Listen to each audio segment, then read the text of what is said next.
distinguished founders, members of the board, industry leaders, faculty members, Andarki na namaskaram.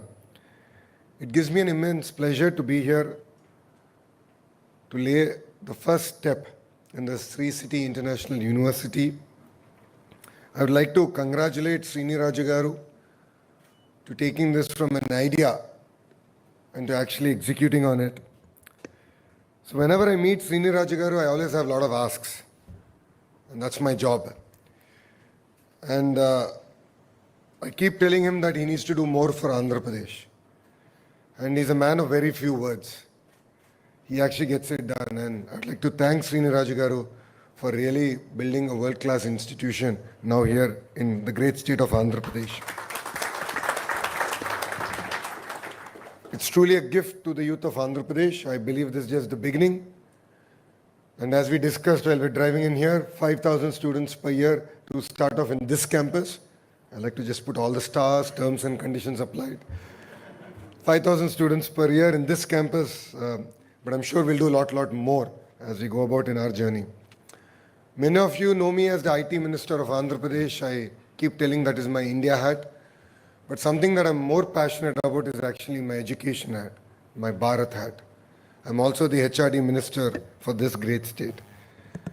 I truly believe that we need to unlock human capital and human potential. Only then we can deliver a lot of things.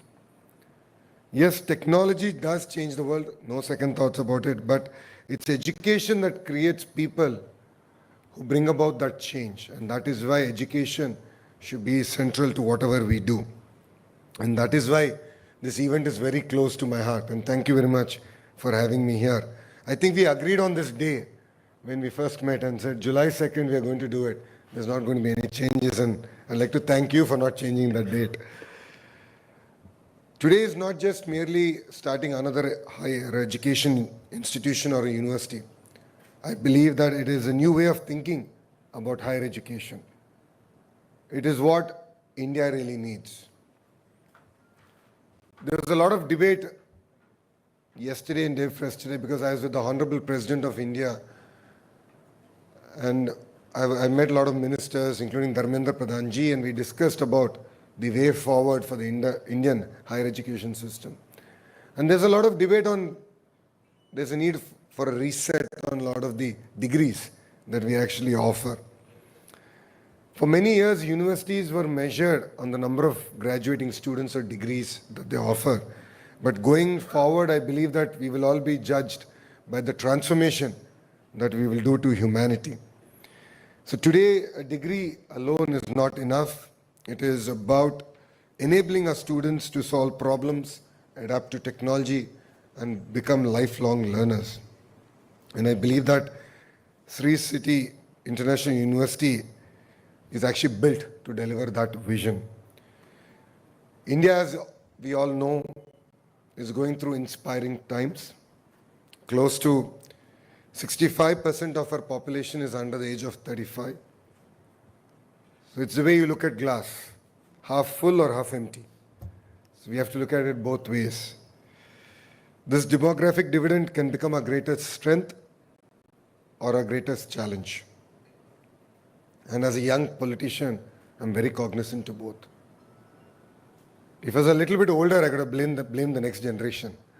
But I'm very young, so I know that this responsibility is riding on young politicians like me.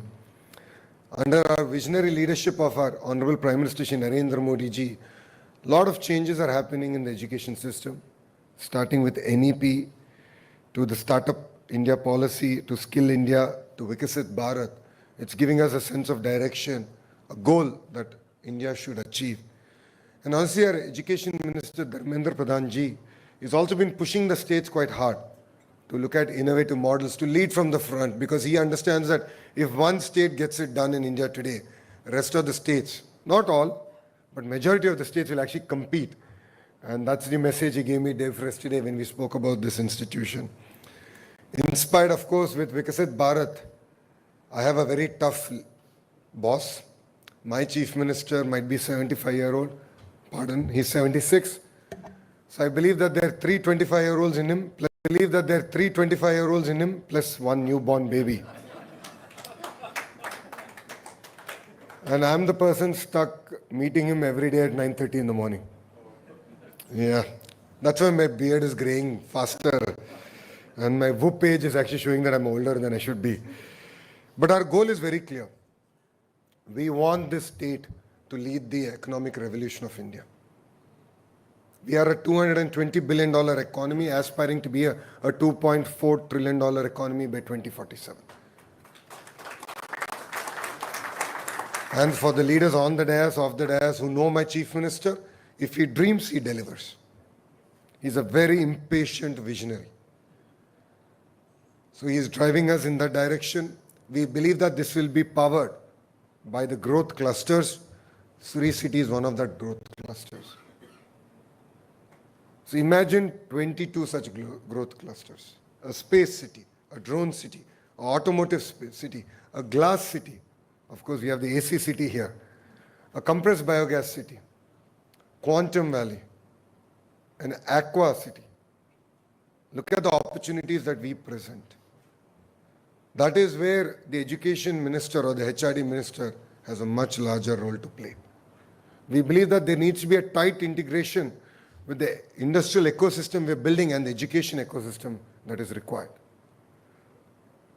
When I travel across the world, when I meet world-class universities, I actually go to their centers of excellence. I go to their research centers. And for me, what's even more exciting is to bring those research centers to come here and actually tie up with, of course, Sri City International University, with the IIT Tirupati, with the IIIT here, and bring those research centers to the great state of Andhra Pradesh. I was recently in Russia. I had a chance to meet the leadership at Rosatom, and they have an institute just to focus on material sciences. So I'm now bringing them to Andhra University to help us really build the entire rare earth metal corridor in the northern part of Andhra Pradesh. So this kind of a tight integration is required for these industrial clusters to thrive. And Sri City is one of, I'm betting big on them. Clearly they have reduced my load of creating additional 75,000 jobs. So you're going to do it by 2029. I'm setting the deadline. 200 companies already here from 31 countries. What you're doing here is really magical, transformative, and you are an example of what India can actually do. So I'd like to thank both Srini Rajagaru and Ravisana Reddy for achieving this over the last 2 decades. It takes a lot of commitment. It's very important to dream this. So I don't think Srini Rajagaru gets much dreams because he lives it every day. He's a big dreamer, and then he, of course, drives all of us to achieve. So what really gets me excited about the SIU here are 3 things. The first one is the work-study model. I'm calling it the LEG model. Learn, earn, and graduate. Learn, earn, and graduate. I think this is very, very important.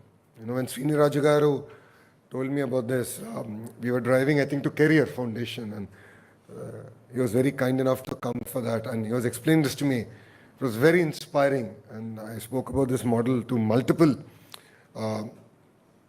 industry leaders and academicians, and they said this is exactly what India needs. And education should not merely stop when you graduate. I believe that's actually the beginning of lifelong learning. And you have to learn, unlearn, and learn more. And I believe that the LEG model is going to really transform our entire education system. The second part is how you're going to use and integrate AI. We just heard from the investors in Anthropic. Thank you for not letting us know. You should have let us know ahead of time. I'd have made some money. Yeah, being a minister in Andhra Pradesh doesn't pay much. But AI is a way of life. And I agree with you that every industrial revolution has created more jobs than it has replaced. But those jobs are created in geographies where people were ready for it. People were ready to embrace it. AI is one such great opportunity. And as a HRD minister and an IT minister, I see AI to be an enabler. And you've hit the nail on its head saying that you're not able to find the AI engineers today. AI is going to transform our entire life. Today, as a politician, we are using AI in politics. We actually, as a political party, have a digital library, 2 terabits of data. And we're using AI so that if I'm having, I'm in a press meet and I want to address the press, I can actually type and get all the information real time. It'll tell me, it'll guide me on how can I have a good press meet. So imagine a political party is using it as a tool just for, digital library. Imagine the opportunities that are available. So it's really exciting to hear that AI is going to be integrated and going to be part of this entire institution. Of course, startup ecosystem is very important. I see my sisters here. They're really excited. I saw a big smile when they walked in. Startup ecosystem is very, very important because as a state, as government, as industry titans here, we will create jobs, no second thoughts about it. But all of us do understand that SMEs play a very, very important role. Young girls like them will create majority of the jobs. So my chief minister gave me a clear mandate. As I said, he loves to give amazing targets. One family, one entrepreneur. His point is every family should have an entrepreneur. That is where AI is going to play a very important role. He's been telling us that either they should create an AI use case or at least use AI. So a farmer, someone who's selling products on a push cart to a kirana store, to AI engineers. So every house should have an entrepreneur. And Srini Rajagaru, that is my third ask. I need your support on how do we roll this entire model out, and we have to create success stories. And that's where one family, one entrepreneur is going to be very, very critical for us. To investors who are here, who have already invested in Sri City, you do understand the power of what Srini Rajagaru has done here. As a state of Andhra Pradesh, I have a very clear mandate as we go about attracting new investments. We have now created a formal mechanism where we'll reach out to investors who have already invested in our state to understand if you have any challenges and resolve those. We will have, as you will ever expand, your needs will change, your energy profile will change, you might want more green energy to more different talent. We as a state are creating a desk just to help you to grow your business, to grow your organizations in the great state of Andhra Pradesh.